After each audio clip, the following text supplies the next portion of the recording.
और वो भिक्षा लेने के लिए एक नगरी में जाता है। जैसे हमारा ये रावणवास गांव, वो संत महात्मा एक दौर पर खड़ा हुआ और कहता है भिक्षाम देही भिक्षाम देही। एक देवी बाहर निकली और उस देवी ने हाथ में भिक्षा ली और महाराज जी को देने लगे। महाराज जी ने भिक्षा ली, झोले में डाली, चलने लगे। जब चलने लगे उस देवी ने कहा महाराज थोड़ी देर और रुकिए, मैं कुछ और भी देना चाहती हूं। वो देवी अंदर गई, अंदर जाकर के एक बहुत सुंदर कटोरा लेकर के आती है। रोना ना करो भाई, सुनो तो मैं। बहुत सुंदर कटोरा लेकर के आती है। महात्मा जी ने उस कटोरे के लिया और वो भी झोले में डाला। जब जाने लगे, सुनो भाई, क्यों क्या रहा है?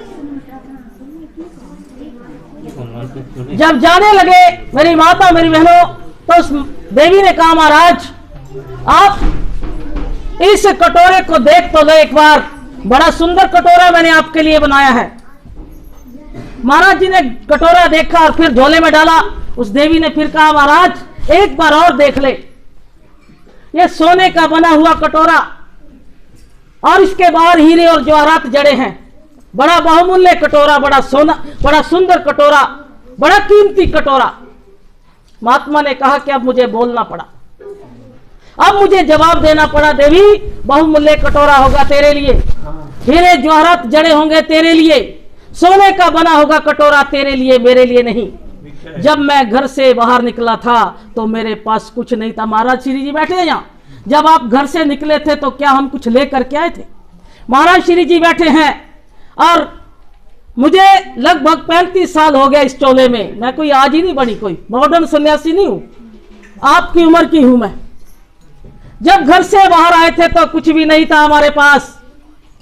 महात्मा जी ने कहा उस समय प्राणों को भूख लगती, और जब प्राणों, क्योंकि 24 घंटे काम करते, पर साथ थोड़ा उधर रख दे भी, थोड़ा सा 2 मिनट पीछे रख दे थोड़ा सा। मैंने बोलो ना भाई, आने तारी बारी दे देंगे हमें फिर बोलने की। जब मैं घर से बाहर निकला था मेरी माता मेरी बहनों, तो महात्मा जी ने कहा कि मेरे पास कुछ नहीं था, प्राणों को भूख लगती थी। उस समय मैं क्या किया करता, रोटी तो उस समय भी खाता था। इन हाथों की मैं प्लेट बना लिया करता, इन हाथों का मैं गिलास बना लिया करता, इन हाथों का मैं चम्मच बना लिया करता। ये हाथ ही मेरी रसोई थी। फिर एक दिन एक देवी ने दया की, भिक्षा लेने तो जाना ही था मेरे को। एक दिन एक देवी ने दया करी, उसने मेरे को लकड़ का कटोरा दे दिया, एक लकड़ का काठ का कटोरा दे दिया। बस उस कटोरे में, उसी में खीर, उसी में हलवा, उसी में सब्जी, उसी में पूड़ी, उसी में सब कुछ। और उस कटोरे को, लकड़ के कटोरे को मैं बड़ा संभाल के रखा करता। आज परमात्मा की कृपा हुई, परमात्मा की, उसने कहा जिथे जिथे देखा तेरा नूर देखा। आज परमात्मा की कृपा हुई, आज मुझे ये सोने का कटोरा मिल गया।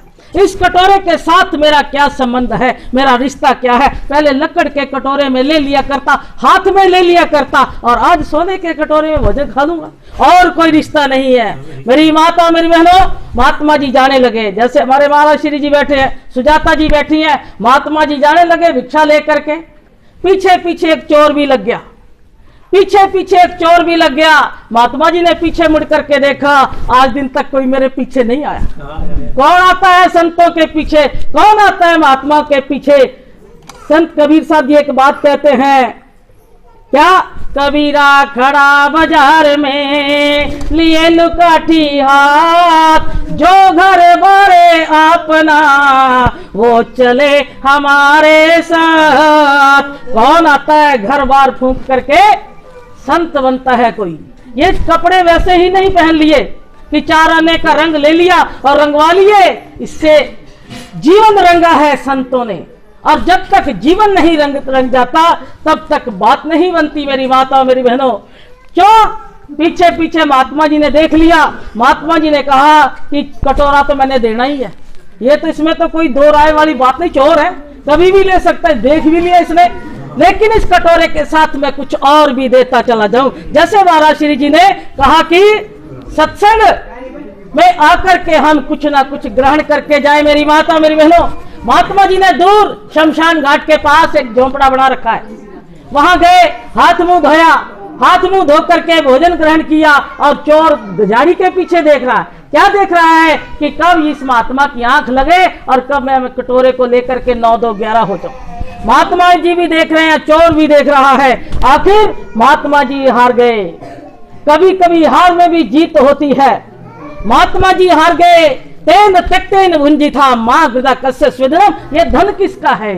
ये धन उसी का है, उसी का है मेरी माता मेरी बहनों। आखिर महात्मा जी ने झोले में से कटोरा निकाला और दूर उस चोर की तरफ फेंक दिया, दूर उस चोर की तरफ फेंक दिया। उस चोर ने उस कटोरे को लिया, लेकर के देखने लगा है तो ये सोने का और चमचमाते हीरे इसके बाहर जड़े हुए हैं।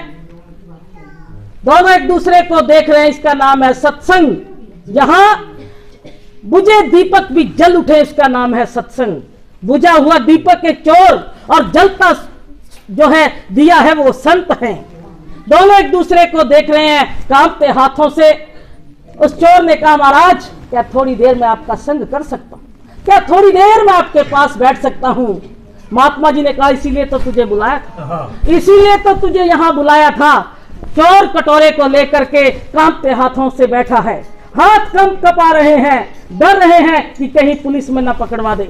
लेकिन संत तो बड़े शीतल स्वभाव के होते हैं। कहा, महाराज मुझे कोई ज्ञान की बात बताएं, मुझे कोई ज्ञान की बात बताएं, मुझे कोई तत्व की बात बताएं। लेकिन ये मत कहना कि चोरी ना करो, चोरी मेरा धंधा है, चोरी मुझसे छूटती नहीं। जब भी मैं किसी संत के पास बैठता हूं सभी मुझे कहते हैं कि चोरी ना करो, लेकिन मैं करूं तो करूं क्या? मुझे कोई और बात बताएं। महात्मा जी खिलखिला करके हंस करके कहते हैं कि जब भी कभी भविष्य में चोरी करने जाना, जब भी कभी चोरी करने जाना तो बेटा जरा अंदर की आवाज को सुन लेना, जरा अंदर की आवाज को सुन लेना। बस यही मेरा संदेश है। और फिर 2 4 10 दिन में आकर के मुझे बता देना। अंदर की आवाज को, भीतर की आवाज को सुन लेना। चोर गया चोरी करने, क्योंकि चोरी उसका धंधा था।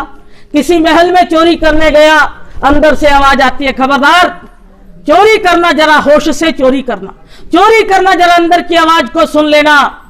एक ताला तोड़ने लगा, अंदर की आवाज को सुन लेना। ये कान में गुंजाती रही बात। फिर दूसरा ताला तोड़ने लगा, फिर तीसरा, फिर चौथा। प्रातः काल हो गई। अगले दिन जाकर के महात्मा जी के चरणों में गिरा, संत जी के चरणों में गिरा। महाराज आपका संदेश, आपका उपदेश मुझे याद आ रहा है। चोरी करना जरा होश से चोरी करना, चोरी करना जरा अंदर की आवाज को सुन लेना। मैं क्या करूं? अब तक चोरी करता रहा बेहोशी से। हमारा जन्म भी बेहोशी में, हमारी मृत्यु भी बेहोशी में। जिस दिन जन्मे थे बेहोश थे, माँ ने जन्म दे दिया, पिता ने नाम रख दिया, अड़ोसी पड़ोसी उस नाम से पुकारे जाने लगे। जिस दिन इस संसार से जाएंगे बेहोश जाएंगे। जो काम करने में भय हो, लज्जा हो, शंका हो, वो है पाप। और जो काम करने में ना भय है, ना लज्जा है, ना शंका है, वो है पुण्य। आपके अंदर ना भय है, ना लज्जा है, ना शंका है, सत्संग में आए हैं। एक शब्द और कह करके अपनी वाणी को विराम दूं मेरी माता और मेरी बहनों।